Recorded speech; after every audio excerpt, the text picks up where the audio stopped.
The following is a Tony Lasano podcast, an Opie show on the Radio Misfits Podcast Network. This is Free Kicks. Okay, Adam, big anniversary this week. You ready? Big anniversary? Yeah, okay. Sure, what? September 5th, 1882 is the birthday of one of the Premier League clubs, the founding of the club. You want to take a guess which club that is? That's a great one. So it would be one of the... Are they still in the Premier League? They are. So it could be Aston Villa?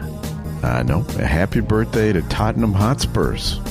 Really? 142 years old today. And one of these days, God willing, they'll even earn a trophy. Yeah. It's time for Free Kicks. And now, Free Kicks. Free Kicks with Illinois Youth Soccer Association's Director of Coaching, Adam Howarth, and Rick Kemper. Anybody can have a bad century and a half. Yeah, they seem to do it, yeah. The rumor is they built a trophy cabinet at the beginning of 1882, but still haven't put anything in it, so... One of those things. Exactly. All right. Since we last spoke, the transfer window has been closed. There's no more air coming in. The window is shut. And there are a bunch of moves that were made. Most of these are loan deals, but some of them are pretty significant in my mind. Jadon Sancho leaves Manchester United. He had been lent out to Dortmund, right? And they did not want to bring him back, and Chelsea stepped in, and Chelsea now has Jadon Sancho on loan. Yeah, surprising, like we need another winger, but hey, let's go for it. It was kind of out of the blue too, wasn't it? Yeah, I was very surprised on that. He is a London kid, grew up in the London area, but a bit surprising, that one. And then three other players moved away from Chelsea to other teams. Raheem Sterling, we were talking about him last week. He has now been loaned out to Arsenal, which is kind of a surprising move. Yeah, another surprising move there. They're going to be paying him $10 million, by the way. Chelsea's paying him $10 million to play for Arsenal. Oh, my God. Just so you know. Because he's on a huge contract. That's the biggest thing. Yeah, so, at least they got rid of some of the money. Oh, my God. Imagine if he scores against Chelsea, how much that's going to hurt. Well, he probably won't play against Chelsea because it is a loan deal. Right. So that's true. That's a good point. They'll have something in there saying they can't play against each other. That'd be nice. Well, there's that at least. Broha, is that how you pronounce his name? Yeah, Armando Broja, from Slough. Yep, he is moving on to Everton. And he got some playing time at the end of last season, scored a couple of goals. It looks like he has some potential, don't you think? Yeah, I've always liked him as a forward. He kind of never really got much of a chance. He played a little bit with Pochettino, but got injured, was getting injured a fair bit. He came from a really serious injury last year. I think he tore his ACL a year and a half ago, so still coming back from that. But there's definitely an upside to him. And Chalobah goes to Crystal Palace. Disappointing. Really upset about that one. Are you? He was a really good centre back. I just don't understand why he's not in the mix. So well, we'll have to figure that out as the season progresses. Crystal Palace also scored goalkeeper Matt Turner from Nottingham Forest. He won't start, I don't think, at Crystal Palace, right? No, I think Dean Henderson is the starter right now. In this game this past weekend was fantastic against Chelsea. He made some really good saves. Yeah. Watch that whole game. Reece Nelson is going from Arsenal to Fulham. He didn't really get a chance to play much at Arsenal. He'll get a lot of playing time at Fulham, I'd expect. I agree. So that's a good move for him. And then my favorite name, in the entire Premier League, James Ward-Prowse, goes from West Ham to Nottingham Forest. Yeah, a bit of a surprising one there too, because he was, a big part of the team there last year. Was obviously he's absolutely deadly on free kicks. That's kind of his big thing. But it's only going to help Nottingham Forest in terms of potentially scoring some goals off set pieces, which may end up keeping them in the league. And then I'd say the big move out of the league entirely is Ivan Toney leaving Brentford. He's going to Saudi Arabia. I think that one is a $45 million deal. So he's a goner. Yeah, he's gone, and he's gone with the money. There's no question about that. He's going to make, I think he was making $40,000 a week playing with Brentford. He's going to be making $400,000 a week. So not too bad of a deal there. But again, problem is he's going to be going to a Saudi league, which is not massively recognized by international managers. Right. And so whether or not he's part of the setup for England moving forward, we'll have to see. Yeah, and usually when players go to Saudi Arabia, they're kind of ending their international careers, aren't they? Yeah. I think there was a player, I think the Dutch player, Steve Bergwijn, who played in the Premier League for Tottenham for a little bit.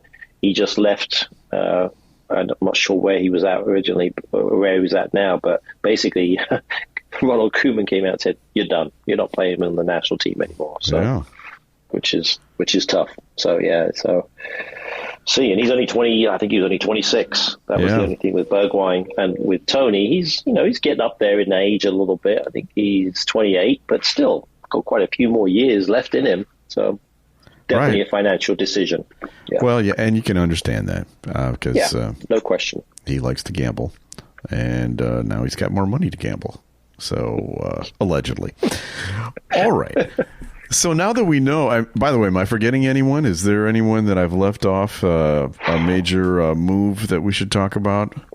I don't think so. I think there was just so many different ones in transfers that kind of took place. It was hard to keep up because there were so many things happening. So true. There was Willian. I don't know if you saw that. Yeah. Willian, who played for Chelsea, he ended up leaving. He's gone to Olympiacos. So that was kind of a tough one. I kind of followed him just because he was such a big time player for Chelsea back in the day.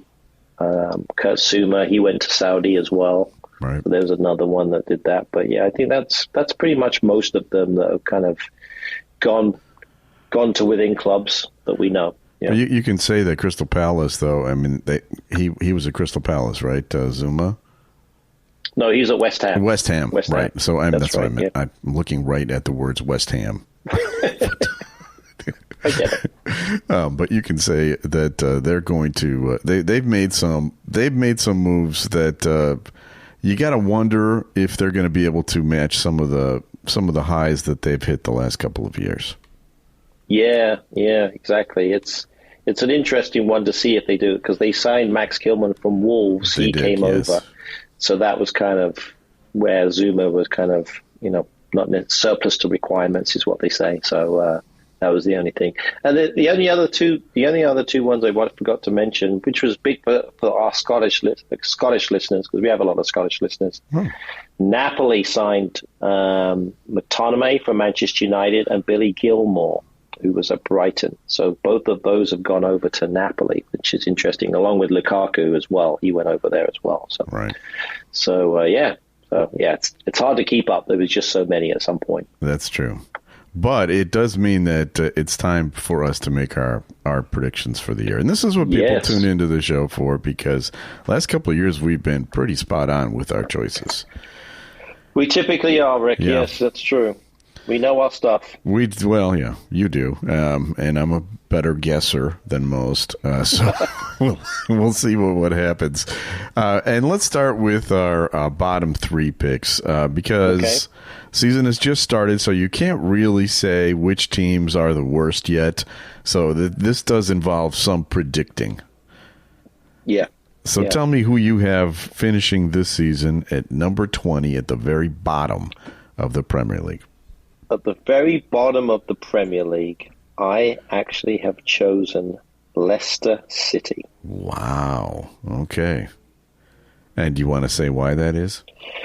Well, there's some financial situation with them. They may get some points docked at some point. So there was some issues there. So I think that might have an effect. Plus, I just don't think they have the players to keep them up.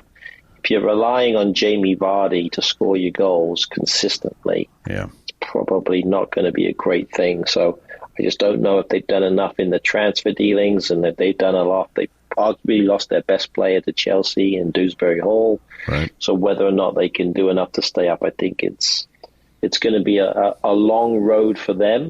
And looking at their scores right now, they've been in games. They've drawn one, lost two, but they also lost their coach that brought them up from the championship. That's right. Yeah, he went to Chelsea, obviously, Enzo Maresca. But yeah, they got a good manager in the former Nottingham Forest boss. But I just can't see him staying up. Okay, well, I've got Ipswich Town in the 20 spot. I know that they're throwing some money around, and they look like they may have little flickers of quality, but I just have a funny feeling that they've moved too fast, too far, and it's all going to catch up to them. Okay, fair enough. Number 19. Number 19 for me. I think this is a very similar situation to Burnley last year. It is Southampton. Southampton, in their way of playing, they like to play out. They like to play through the thirds. Unfortunately, at times, that's not always going to work for them against some of these top teams, and they're going to get picked off, and they're going to go straight back down. Yeah, I have them at 19 as well. And then this is always the wild card one, the 18th choice, because there will be at least 3 or 4 teams fighting it out for this spot. Yeah, I thought long and hard about this one. This was a difficult one. Obviously, Everton is off to a rough start. They've definitely struggled. Manchester United is off to a rough start. Oh, well, sorry, I didn't mean to pick them, but yeah, they're off to a rough start. Whether or not they fall into Tottenham, they've won one, but those things. But it's Manchester City. No, I'm just kidding. It's not It's Ipswich Town for me. I think are going to be the one. It was between them and Everton. I just think Everton's just got enough know-how to stay up. Ipswich being a newcomer. So for me, the top 3 that came up, they're going to go straight back down. And my 18th pick is Leicester City, so I agree with you. I just have them in a different order. There you go. Yes, I just don't think any of those 3 teams are better than the teams that are already here. Yeah, I agree. Yeah, which is too bad for them. All right. Now, the top 4 is going to be much more interesting this year, I think, than it has been in some previous years. There's a lot of candidates. I'd say up to 9 different teams are possibilities to make it in the Final 4. Okay. So let's start with the one that you think is just going to scratch and claw their way and get up to number 4 in the league. 4th place. This is kind of like my 18th spot. Again, went back and around, but I went with my heart, Rick. Yeah. You know it. Chelsea will be qualifying for the Champions League in that 4th spot. Okay. Now, this is going to surprise you, but I also have Chelsea as my 4th slot. Wow. Yeah. I'm shocked. I went back and forth on a bunch of them. I was thinking about Brighton as a possibility, Aston Villa as a possibility, Newcastle. I'm flipping back and forth. Manchester United, not one of the ones I was considering. Chelsea, to me, is got the most potential. It's got the most talent. They just have to figure out a way to put it together. And I just got to believe that they'll do that at some point this year. I hope so. And I love Cole Palmer. Yes, there's no question. What Guy's a stud. The best bull haircut to ever play the game. Yes, he does. Yeah, terrible haircut. Okay, now let's go to number 3. Because I think we're probably going to have the same top 3 teams. Let's see if they're in the same order. Yeah. I'm going to go with Arsenal as 3rd place. All right. I think they are going to struggle a little bit without a striker. They never did get that number 9 that I think they were looking for. They did add Sterling, which I think will help. But again, years, probably fair to say, in the last couple of years that Chelsea's been inconsistent. So I just don't. I think they're maybe a couple of players away from dropping down because of injuries. So I'm going to go with Arsenal at third place. Okay. I'm going to go with Liverpool at third. And the reason I'm doing that is because of the absence of Klopp. I think this and so far, let's face it, they've looked really good so far. I mean, they haven't given up a goal all year. And they're tied for first place right now. But I just have a funny feeling they're not going to be able to maintain it once things start going bad. They're getting a little up there in age. And I think over the season there's going to be some injuries that happen. And I just have a funny feeling that Liverpool is going to be struggling at some point, and they're going to end up in third place. That's my interesting. Number 2. Yeah. Well, for me, I think Liverpool is going to be finishing number 2. So that's the interesting part. I just think with Mo Salah, they got the player that can do it. He looks like he's even better than he was last year. And they've impressed me the first 3 games. I don't think they've missed a beat. And I think I was really impressed with Arne Slot in the interview that he did after the game. He's got a little bit more tactical acumen than maybe most managers in the Premier League. So I think he's going to guide them to a really solid second place. Well, I hope you're right. That's my team. And I will say that they do seem to be stronger defensively this year so far. They seem to be spending more attention on defense as opposed to constantly going for it. Yeah, which has burned them in the past. Yeah, that's true. And they're playing Trent Alexander-Arnold in a back position, defensive position. They're not Mickey Mousing around playing him in midfield. So I think that will help him. And I think he's actually looks like he's a better defender this year. So far. Yeah, couldn't be worse. All right.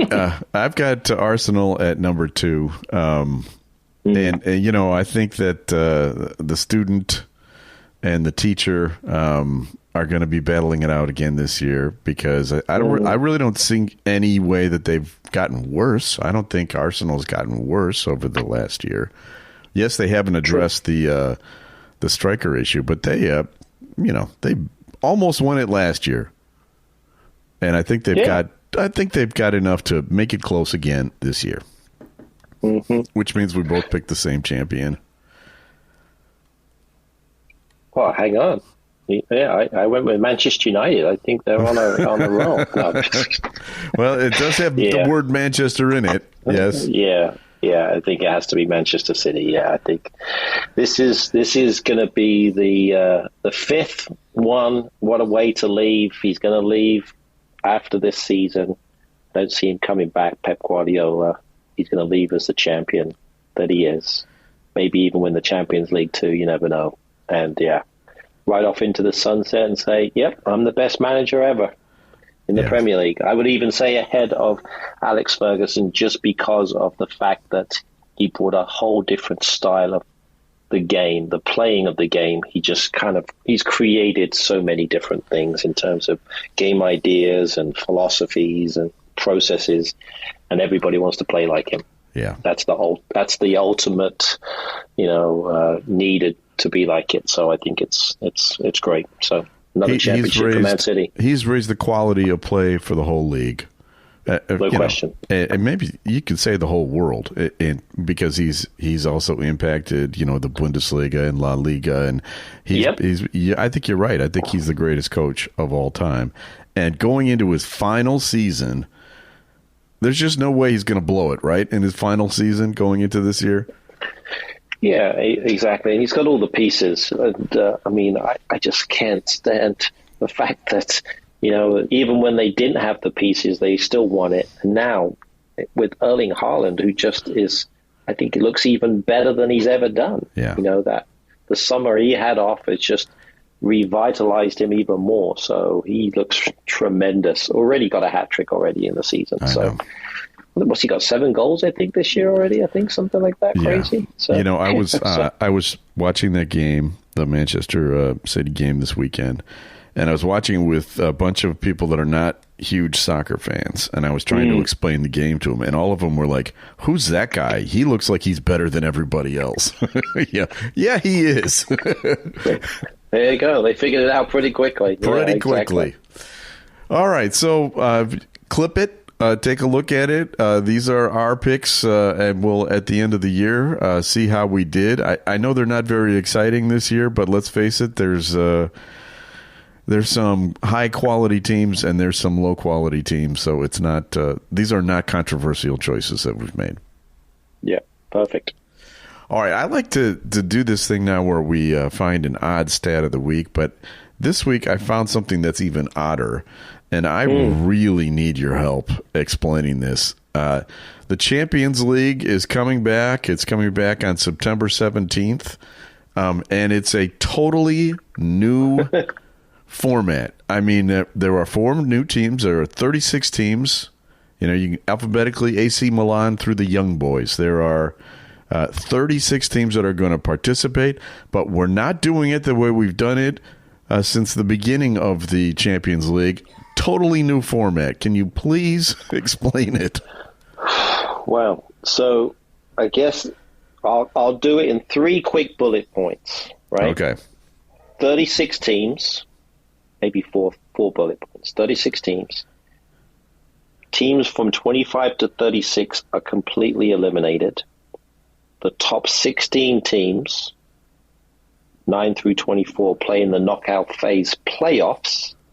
The top 8 go straight in to the top 16. So it's basically a draw of trying to get the best teams in different brackets, similar to an NCAA tournament. So ultimately, the goal is to have 2 teams in the final. And you and I know which 2 teams that want to be in the final. Yes. The UEFA wants in the final. Yes, they we do. Real Madrid against Manchester City. That's what everyone wants. That's what everybody wants. So that's kind of how they got it set up. So, but it's going to be interesting because they play 8 games in the first round. So everybody plays different teams. So there's no home and away. It's not like league play. So you could arguably say that every game is a good game, right? Yeah. So you're going to have, there's no games that are going to potentially be games that may not necessarily mean anything. But you've almost got 4 different groups. And then for me, actually, the most exciting part of it is going to be the final day because they play all the games at the same time. Wow. So that's going to be kind of cool. And so it's going to be basically, Premier League. I think. Yeah, the Premier League, it's basically the Premier League final day on steroids because you've got 18 games to watch. So that's going to be really cool. And the 8 games, that each team will play 8 games in this opening round, right? And they picked them out of these 8 different buckets or whatever. Yep. And so since this is a show about the Premier League, let's talk about the teams that are from the Premier League that are in this. Mm-hmm.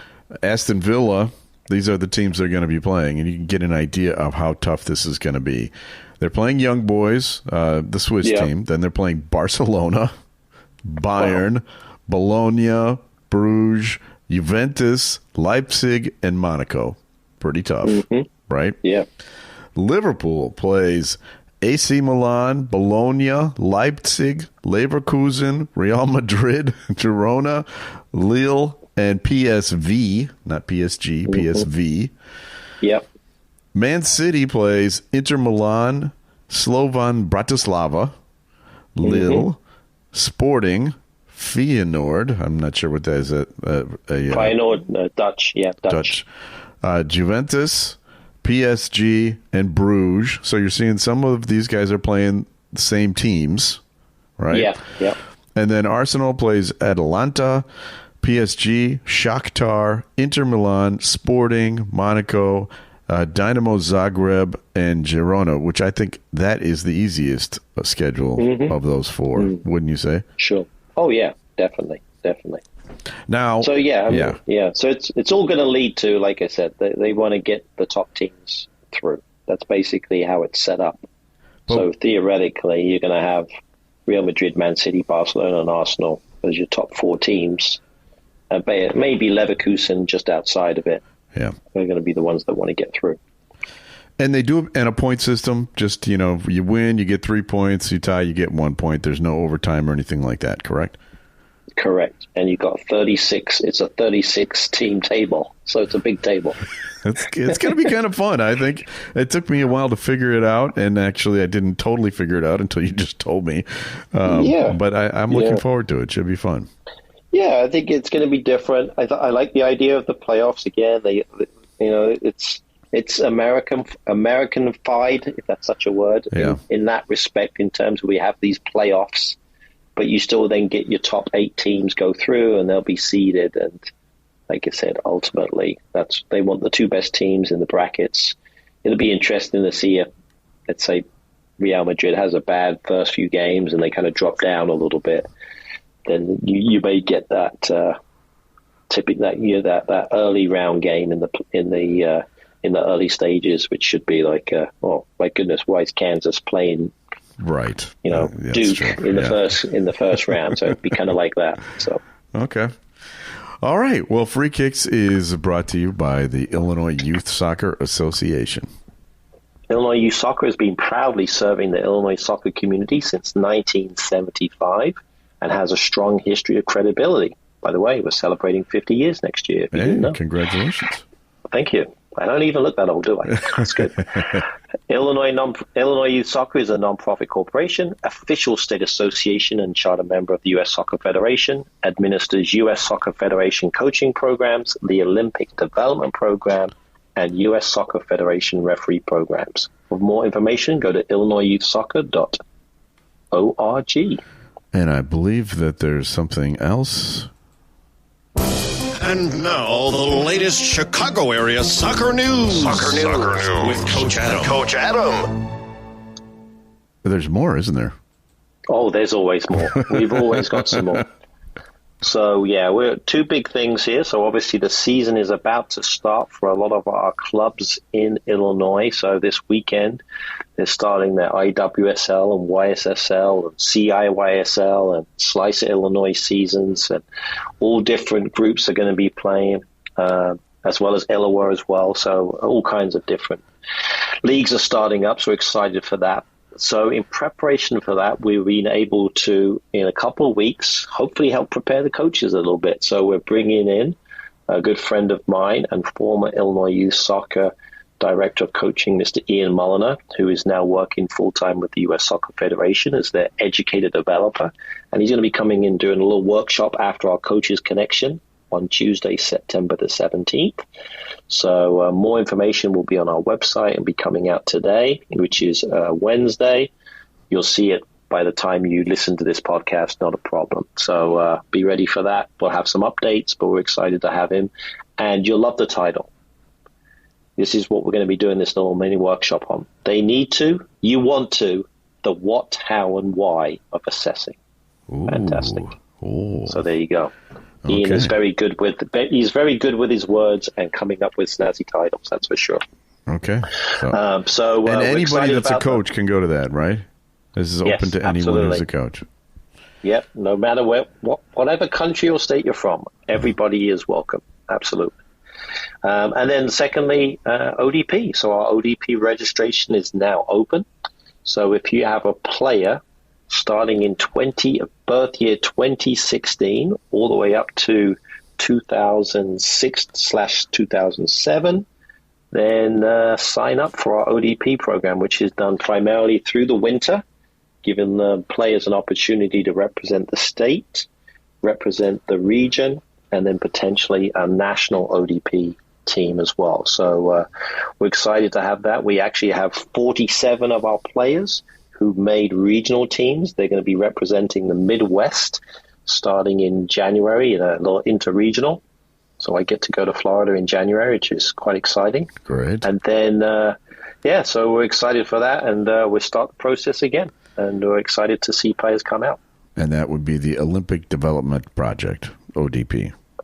Olympic Development Program, yes. Okay. All right, there you go, everyone. It's time for Adam's favorite feature. Time now to guess the Premier League star. So this is the part of the show where I give you some tips. You try to figure out who the star is. You play along at home, And see if you can guess the Premier League star before our Premier League expert, Adam Howarth. Okay. This week's star is 28 years old. So he's been around. He has played on only one Premier League team, his current one, and he's been there since 2019. Okay, so he's been there pre-pandemic. He was even there. All right. He previously played professionally in two other countries, Germany and Austria. He plays on his national team, but his national team is not England. It's also not Germany or Austria. In fact, it's not even a European team. He's a midfielder / winger. Not a huge goal scorer. He has scored 19 in 157 matches with his current team. Wow. He wears number 7. Ooh. I'll give you a big clue here. Players from his country generally go by one name. And he is no exception, even though it sounds like two names. But it's actually one. So he's a Brazilian player. That's playing, correct. Who also played in Germany and played in Austria. Wow, that's an interesting one. There's not too many Brazilians that played in Germany and Austria. That's true. Certainly Austria. Gosh. Would he be playing on a team that's doing very well this season, or are they struggling? I don't know. I think they're more towards the top of the Premier League. I will tell you this: his club that he plays for in the Premier League plays their home games pretty far north.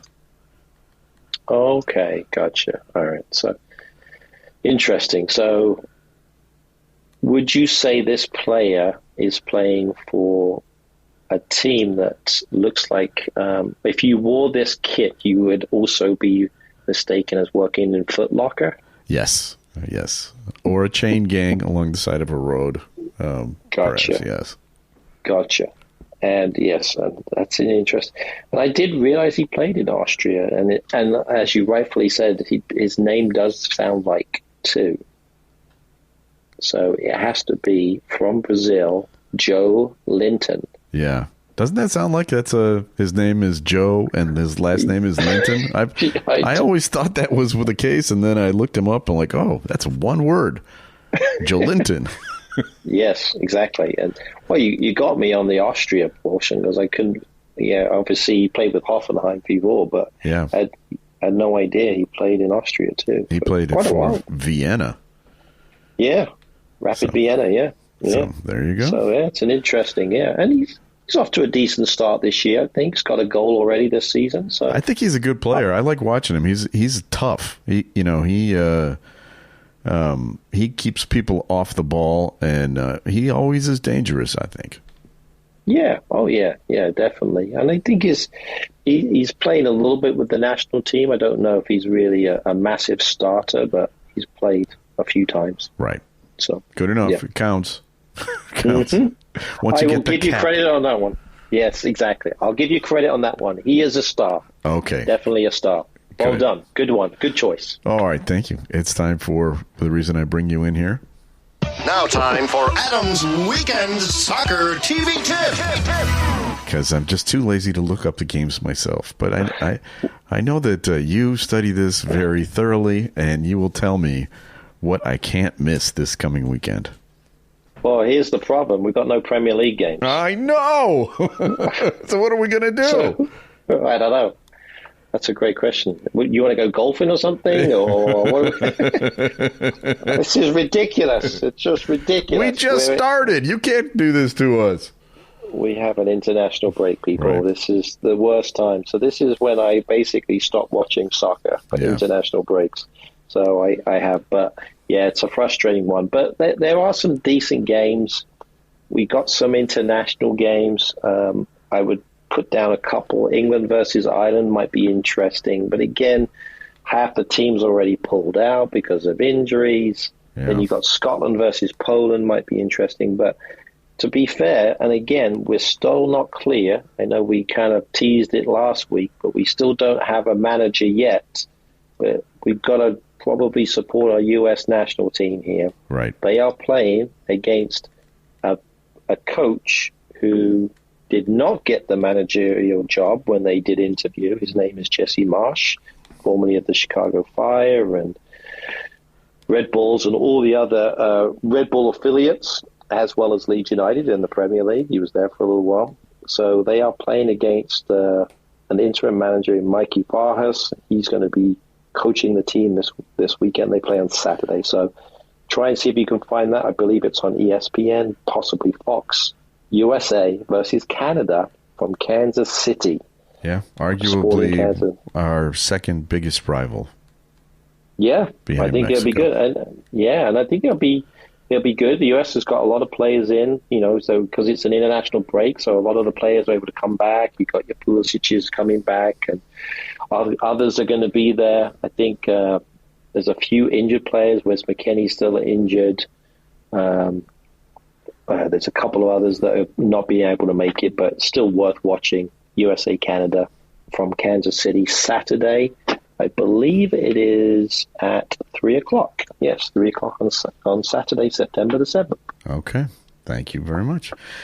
Free Kicks is brought to you by Green White Soccer Club. If you go to greenwhitesoccer.org, you'll find that there are teams from every age group, starting at like 5 years old all the way over 50. It's greenwhitesoccer.org.